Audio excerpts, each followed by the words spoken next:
ইব্রাহিম নবীর কাহিনীর উপরে ফিল্ম তৈরি হয়ে গেছে।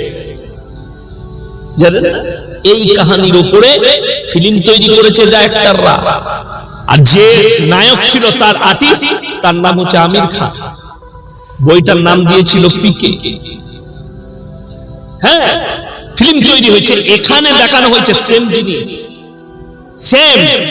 আমি একটা ক্লিপ দেখেছি, সেই ক্লিপে बोलचे जे मेरा जो है वो लॉकेट चोरी हो गया, स्पेसशिप का जो मेरा लॉकेट था वो चोरी हो गया।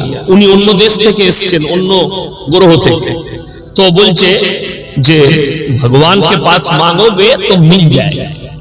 तो এই দেখলে ভাই ভগবান से मांगो, অনেক লোক তাকে বলবে। তো এই ফিল্মের মধ্যে সে গিয়ে একটা দোকান থেকে ঠাকুর কিনছে, ঠাকুর তাকে নামিয়ে বলছে ভগবান हमको बड़ा भूख लगा है, कुछ तो दे दो। तो ভিখারি কে অনেক লোক ভিক্ষা দেয়, ও ভিখারির লাইনে বসে এটা চাইছে। তো একটা লোক তার হাতে সিঙ্গাড়া দিয়ে চলে গেল। কি বললাম? सिंगाड़ा। तो ये देख ले, अरे भगवान ने तो हमारे बात सुन ली, मैंने मांगा और भगवान ने हमारे हाथ में सिंगाड़ा दे दिया, समोसा। ये तो बड़ी अच्छी बात है। तो काम होने लगा।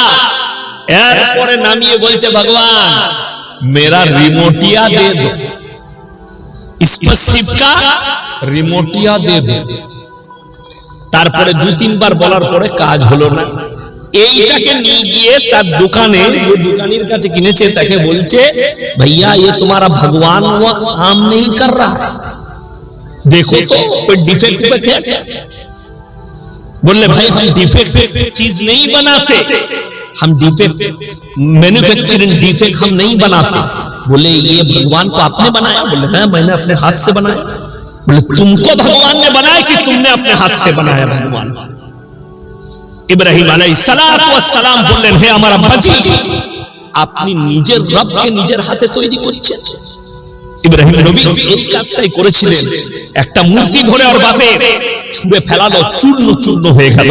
বললে শুনে নেন, যে আপনার কথা শুনতে পাই না, যে আপনার কোনো উপকার করতে পারে না, যার নিজস্ব কোনো ক্ষমতা নাই, হে আমার আব্বা তুমি একে রব হিসাবে মেনেছো, দেখে নাও চূর্ণ বিচূর্ণ হয়ে গেল। ইব্রাহিম নবী আব্বা বললেন हमारे रब के बारे में दूसरी मर्तबा अगर कहा तो तुमको मर्डर किया जाएगा, पत्थर से मार दिया जाएगा।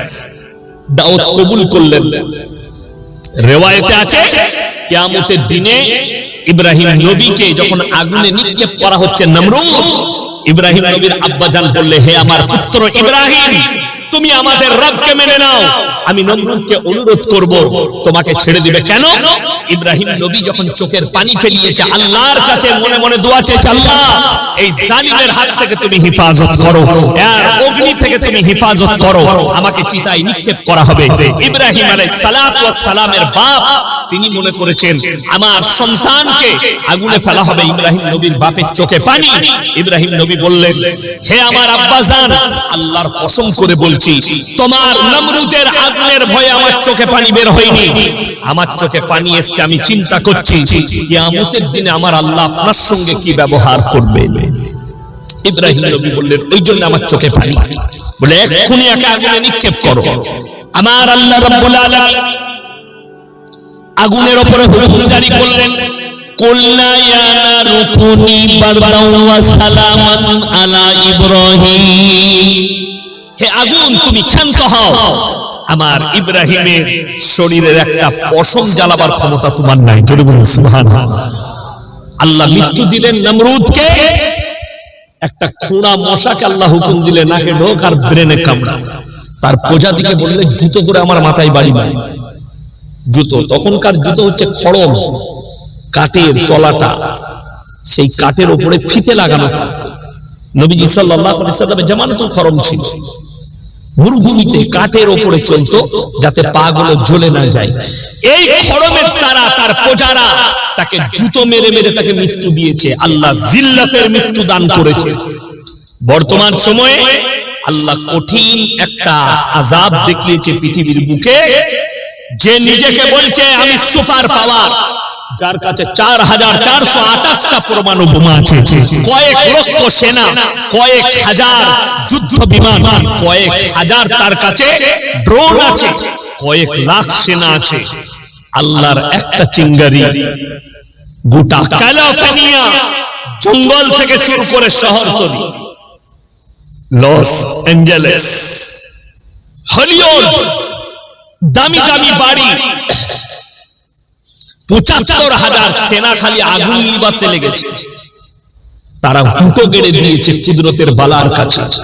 একটার পর একটা বিল্ডিং জ্বলে গলে নেমে যাচ্ছে। সেখানে সব থেকে দামি বিল্ডিং যেটা পড়েছে হলিউডের একটা অ্যাক্টরের, সেটার খরচ হচ্ছে ১২,০০০ কোটি। একটা বাড়ির খরচ কত বললাম? ১২,০০০ কোটি। তারা সমীক্ষা দিয়েছে যে অনুমানিক কত লস হয়েছে, কতগুলো ক্ষতি হয়েছে, ১৩,০০,০০০ কোটি টাকা। আল্লাহ বললেন, যারা ডোনাল্ড ট্রাম্প ১ সপ্তাহ আগে কি বলেছিল জানেন? ভোটে জিতে আমি যেদিনে শপথ নেব সর্বপ্রথম ফিলিস্তিন আর গাজাকে জাহান্নাম বানাবো। আল্লাহ তাকে শপথ নেবার আগে জাহান্নামের নাজারা দেখিয়েছে। এটার নাম হচ্ছে কুদরত। পৃথিবীর যে যাই হোক, আল্লাহর কসম করে বলছে আল্লাহ তাকে দুর্বল করেছে। আমি ইয়াসিন স্টেজে বসে আছি, আমারও দুর্বলতা আছে, হয় শারীরিক, সাংসারিক, পারিবারিক, সামাজিক, যে কোনো দুর্বলতা আল্লাহ দিয়েছে।